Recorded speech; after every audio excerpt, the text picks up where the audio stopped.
Hi, welcome back to Focal Point AFR Talk. I'm Brian Fisher, your host. The program is Focal Point. The network is AFR Talk. Glad to have you with us. Talking with Hans von Spakovsky of the Heritage Foundation in the last quarter hour about voting irregularities. There's an interesting story from North Carolina. I had this in the queue for about a week and just hadn't had time to get to it. But it turns out that there are some electronic ballot machines in North Carolina that were registering a different vote than the vote that the voter actually cast. And a local television station there in New York did a story on it, and here's an excerpt. So close. Okay, it looks like we may Cher have... Koromales was looking forward to voting this year in the presidential election. I said I wanted to do it early and get it over with.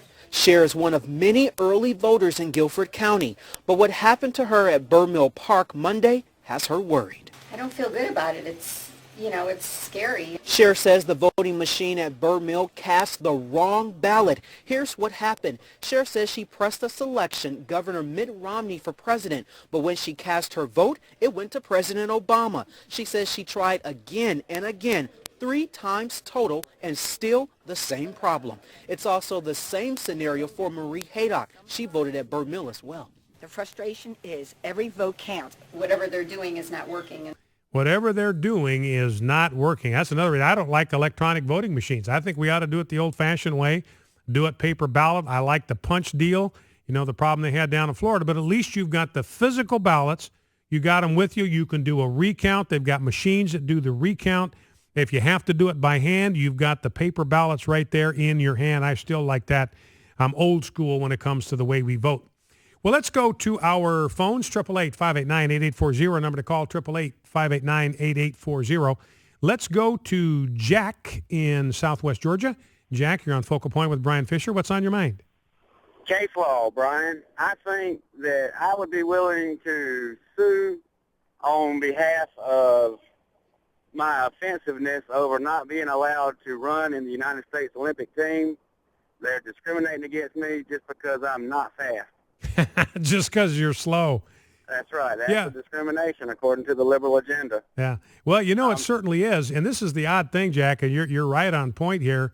As far as the left is concerned, if you get offended by something, you have a legal right to sue. I mean, that's unless you're a Christian. Or unless you're a slow guy like you, Jack, or a slow guy like me. I had the shortest vertical jump on my high school basketball team.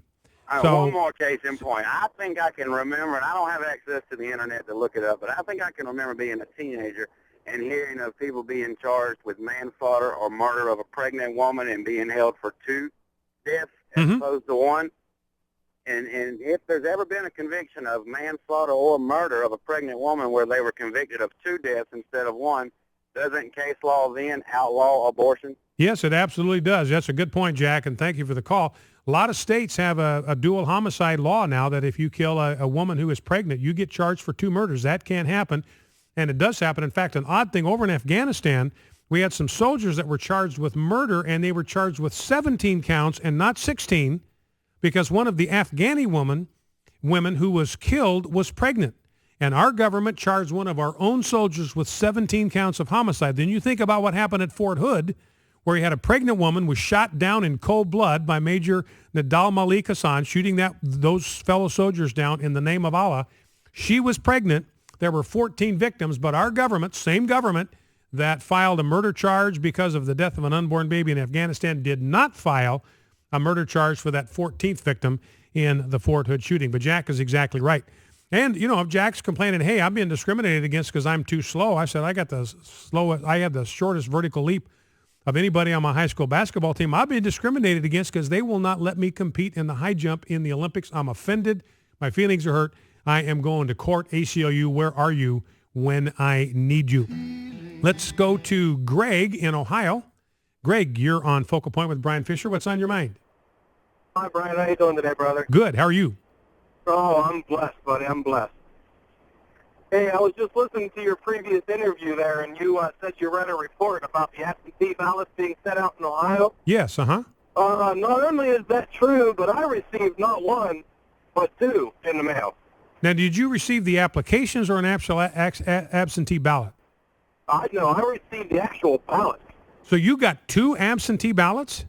Yes, sir, I did. Now, did you use one of them, or are you going to vote in person? No, sir. I am one of those people. I stand with you on as far as the absentee ballot goes. No, I vote on Election Day because I want to have as much knowledge as I possibly can. Now, I just want to be clear on this because I'd understood, Greg, from the story I read that the Secretary of State sent out an application for an absentee ballot to everybody in Ohio. But you're saying you actually got a copy of the absentee ballot in the mail. 2 of them. 2 of them, actually, yeah. Wow. Well, so I got my scissors out and cut them up and threw them in the garbage because no, I don't agree with that. yeah. Well, and I've read that, because so many of these absentee ballots are out there, they're going to have a tough time deciding whether somebody's voted once or voted twice, and they may have a whole stack of provisional ballots. In other words, somebody comes in on Election Day, and they're going to be asked, did you vote absentee? Some of those people aren't going to remember. Or maybe they'll think, I'm not sure. That's why I'm here to vote, because I'm not sure I did the absentee thing or not. So they're going to get to fill out a provisional ballot. Somebody could come in and just tell a bald-faced lie. No, I didn't vote absentee. They get a ballot, they vote, and it goes in. And so disentangling all of that is going to be a nightmare. And that's why they're saying, look, just the bureaucratic process of trying to go through all of these provisional ballots may take us till Thanksgiving before we figure out who won Ohio. And Ohio could be the Florida of 2012. All right, Greg, listen, I appreciate it. Thank you for the call. Let's go to Stephen, New Albany, Mississippi. Stephen, you're on Focal Point with Brian Fisher. What's on your mind? Hey, Brian. Thanks for taking my call. Yeah, you bet. Congratulations to your Giants. Well, thank you, sir. That was a fun night last night. The best part, frankly, is that they swept the Tigers last night. So the World Series is over. So tonight, when my 49ers are taking it to the Arizona Cardinals, I'm not going to have to switch back and forth between the 5th game of the series and the 49er game. So they did me a huge favor last night. Stay focused. Yeah, I can stay focused. That's right. And I do not multitask well. So it's going to be good that I'm going to be able to focus all of my energies on the 49ers because they may need me. They're playing down in Arizona, so they may need the help that I have to offer. Oh, yeah. And the Giants, they earned it. What I saw, their pitching was outstanding. Well, that was something, wasn't it? Yeah, it really was. I just wanted to hit 2 or 3 things real quickly if I could. Yes, sir. One thing is the debt ceiling argument that you made a while ago. Uh-huh. When you confront, and I guess maybe you've had the opportunity to present this, argument to different people in positions of authority regarding this, what do they say in response? Well, I don't know. They just sort of they just are locked into this thing. All I can tell you, Stephen, is they are locked into this can't let the U.S. default. Well, the U.S. doesn't default. That's a technical term. You're not in default unless you have stopped servicing your debt. I mean, that's how you get a home foreclosed on. As long as you're paying the mortgage, you're not going to get foreclosed on. It's when you stop paying the mortgage that you go into default. Now, because you have a debt there that you have an obligation to service, and you're not servicing the debt. Well, we have a debt, we interest on the debt. We've got to service the interest on the debt. That's got to be paid. We've got creditors, China and Japan and other investors, and those debts have to be satisfied. We've got a legal obligation to do it. We borrowed money from them. We got to pay them the interest that they're owed. The only way we can go into default technically is if we don't service the debt. But my point is, it only takes about 10% of the federal revenue right now to service our debt. So you telling me that you can go into default? You can't figure out how to take care of using 10% of the budget to service the debt. So that's my whole point. They still have $2.23 trillion left to run the government. They can't run the United States. They can't run a country on $2.23 trillion. They got no business being in Washington, D.C. Absolutely not. I think it sounds to me like you've got a winning argument there. I hope they'll take heed to it. Well, Steve, part of the reason I wanted to get this out now, because the debt ceiling debate hasn't come up. It's going to, but I wanted to get this out to as many people as possible so we simply do not let our own Republican electoral officials lie to us. We've got to call them on it. We, the people, are going to have to call them on it when this debate comes up. Anyway, go ahead.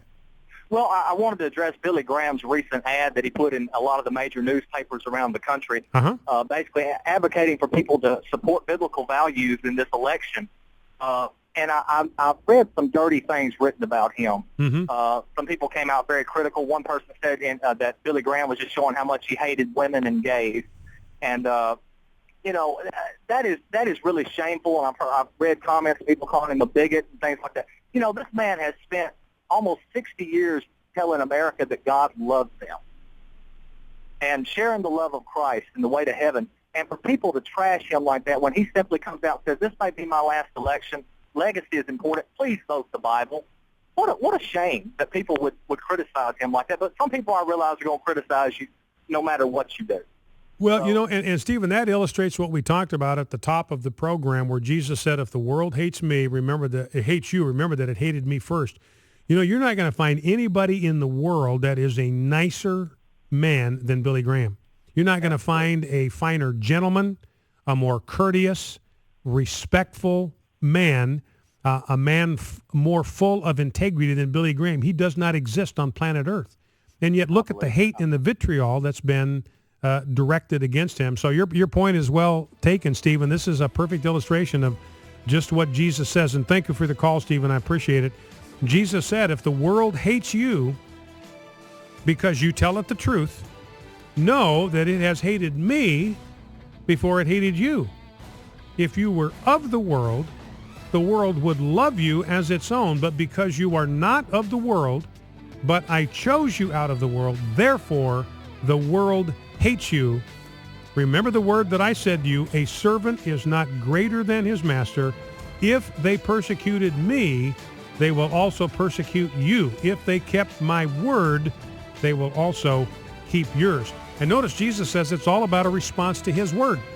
If they keep my word, they'll keep yours also. Billy Graham declaring the word of God, sanctity of life, sanctity of marriage, religious liberty, and for that reason, because he's not of the world hates him. Focal Point AFR Talk, back after the news.